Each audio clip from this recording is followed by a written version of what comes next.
I'm hoping you've seen part one of this, otherwise you'll feel like you've just been dropped into a new conversation that you weren't exactly privy to. But just to follow on from that last video, intellectually it makes sense that grime music is going to be from people who don't necessarily have the ability to, not ability, but not have the wherewithal to play guitar and to emulate certain people who they didn't necessarily look up to or their parents didn't look up to.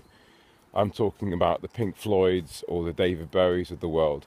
When it comes to grime music, your primary influence is going to be Super Mario in terms of the theme tune, or probably Sonic the Hedgehog. The bleeps, the sounds, all of those different voices of technology, they're going to be like their main kind of falling back, the thing to fall back on. Now the thing is, these videos are normally 1 minute, so I'm going over this because I'm trying to make a specific point. And the point is that even though the grime music scene is a form of punk rock, I only understand it intellectually and not emotionally. Maybe it's my age, I don't know.